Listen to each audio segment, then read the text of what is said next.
Hello friends, नमस्ते। कैसे हैं आप सब? एक बार फिर से आपका स्वागत है इस वीडियो में। और फ्रेंड्स, आज की इस वीडियो में मैं आपको ऐसे 7 टिप्स देने वाली हूँ जिनको आप फॉलो करके 100% अपना सिलेक्शन पक्का कर सकते हैं। 100% आप सिलेक्शन ले सकते हैं, आपकी एक नौकरी पक्की होगी अगर आप इन 7 टिप्स को सही तरीके से यूज़ कर लेते हैं। तो वो 7 टिप्स कौन से हैं, वो कौन सी बातें हैं जिनको फॉलो करके आप अपना टारगेट को आप अचीव कर सकते हैं, और वो क्या तरीके हैं, किस तरीके से आप पढ़ाई करके अपने टारगेट को अचीव करेंगे। तो बात करते हैं उन टिप्स की। और फर्स्ट टिप है फ्रेंड्स, चूज योर गोल। सबसे पहला जो टिप है, सबसे पहला जो आपको काम करना है वो अपने गोल का चूज कर लेना है। आपको निर्धारण करना है कि आपको बनना क्या है, आपको किस फील्ड में जाना है। आप बैंक में जाना चाहते हैं, आप एसएससी की तैयारी करना चाहते हैं, आप रेलवे में जाना चाहते हैं, आप टीचिंग जॉब करना चाहते हैं, ये आपका गोल डिसाइड होना चाहिए पहले से ही। क्योंकि कई बार ऐसा होता है कि हम लोग जो हैं वो कई सारे एग्ज़ाम देने के मूड में होते हैं और बहुत सारे फॉर्म भी भर लेते हैं, लेकिन आपको पता है फ्रेंड्स कि इन सब एग्ज़ाम का जो सिलेबस होता है उसमें बहुत सारा डिफरेंस होता है और डिफरेंट टाइप के ये एग्ज़ाम होते हैं। तो इस तरह से हम किसी भी एग्ज़ाम की तैयारी पूरे मन से नहीं कर पाते, क्योंकि आधा ध्यान हमारा इधर हो जाता है, आधा इधर हो जाता है। तो इसलिए आपको अपना चूज़ का निर्धारण करना है और अपना गोल सेट करना है कि आपको बनना क्या है। दूसरा टिप है कि अगले आने वाले 6 से 7 महीने अपने लिए रखें, अपने लिए डिसाइड करें, अपने गोल के लिए डिसाइड करें। हाँ फ्रेंड्स, ये बहुत ज़रूरी बात है कि आपको अपने आने वाले जो समय है उसमें आपको, अगर आपने अपना गोल डिसाइड कर लिया तो फिर आपको अब ये बात को डिसाइड करना है कि अब मुझे इन 6 से 7 महीने जमकर तैयारी करनी है। और इन 6 से 7 महीने में ना कोई त्योहार, ना कोई शादी और ना ही कोई आपके लिए बहुत महत्वपूर्ण होना चाहिए कोई दूसरी बात आपकी पढ़ाई के अलावा। इसलिए आपको अपनी पढ़ाई करनी है और 6 से 7 महीने केवल अपने टारगेट पर आपको फ़ोकस करना है। तो अगर आप इस तरह से अपने टारगेट पर फ़ोकस करेंगे 6 से 7 महीना, तो मैं आपको पूरे विश्वास से कह सकती हूँ फ्रेंड्स कि आपको इन 6 से 7 महीने में सक्सेस ज़रूर मिल जाएगी। तीसरी टिप है कि आप अपने समय को डिवाइड करें।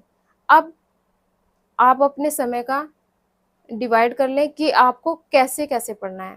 फ्रेंड्स, आप जो भी, जैसे आप 7 से 8 घंटा अपनी पढ़ाई को दे रहे हैं, तो उन 7 से 8 घंटे में आप कैसे अपनी पढ़ाई को करना है, और 7 से 8 घंटा आपको डेली देना है। अगर आप डेली 7 से 8 घंटा अपनी पढ़ाई को नहीं देंगे तो आप सक्सेस नहीं होंगे। अगर आप 6 से 7 महीने की प्लानिंग कर रहे हैं तो आपको 7 से 8 घंटा देना है। और कैसे पढ़ना है कि आपको अपने टाइम को बाँट लेना है। 7 से 8 घंटे पढ़ रहे हैं तो उसको डिवाइड कर देना है कि सुबह आपको 2 घंटे पढ़ना है, चाहे वो 5 से 8 हो सकता है, या आप और मॉर्निंग में उठ सकते हैं तो वहाँ पर 2 घंटे पढ़ सकते हैं।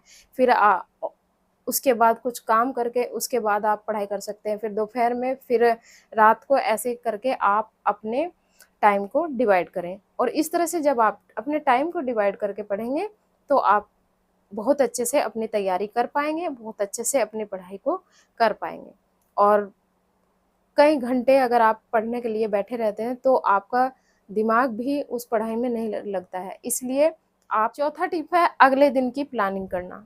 हाँ फ्रेंड्स, आप अगर पढ़ाई कर रहे हैं तो आपको पहले ही अगले दिन की प्लानिंग कर लेनी है।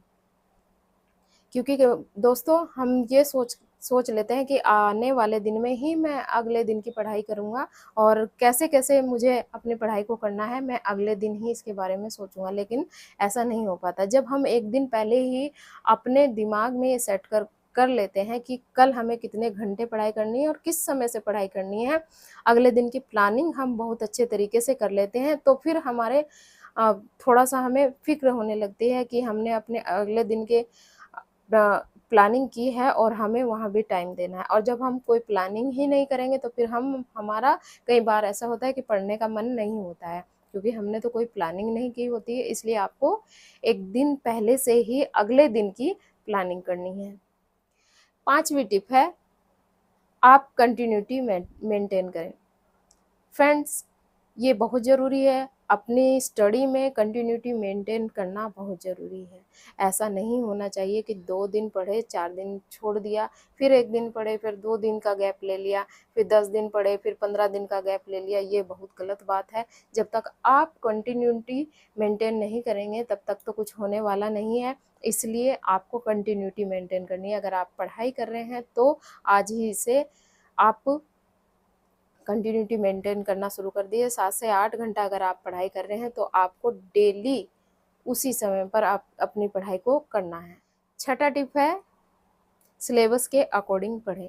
ये भी बहुत ज़रूरी पॉइंट है फ्रेंड्स, क्योंकि सिलेबस के अकॉर्डिंग पढ़ना बहुत ज़रूरी है। आपके पास सिलेबस होना बहुत ज़रूरी है। सिलेबस से आप जान पाएंगे कि आपको किन किन टॉपिक को पढ़ना है, किन किन टॉपिक को कितना टाइम देना है। आपके जो सब्जेक्ट है उनमें आपका सिलेबस क्या है, उनमें किन किन टॉपिक को पूछा गया है। तो सिलेबस आपके पास होना बहुत ज़रूरी है और सिलेबस के अकॉर्डिंग ही पढ़ना बहुत ज़रूरी है।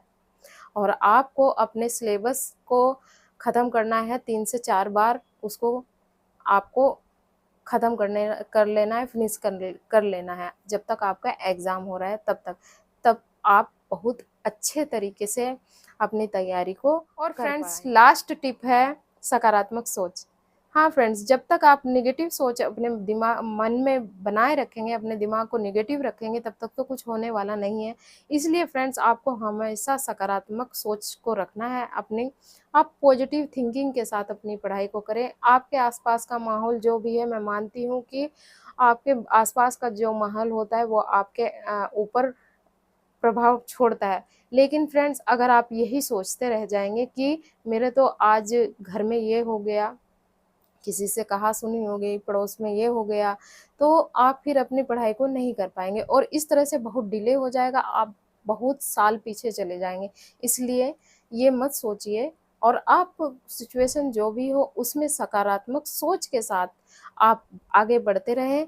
और जब आपकी सकारात्मक सोच के साथ आप अपनी पढ़ाई को करेंगे तब आप अपनी पढ़ाई को बहुत अच्छे से कर पाएंगे।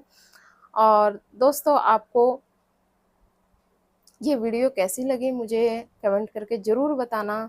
और आपको मेरी वीडियो में क्या अच्छा लगता है ये भी कमेंट ज़रूर करना। और अगर नए चैनल पर नए हैं तो चैनल को सब्सक्राइब कर लेना, एक लाइक ज़रूर देना। तो मिलते हैं नेक्स्ट वीडियो में, तब तक के लिए धन्यवाद।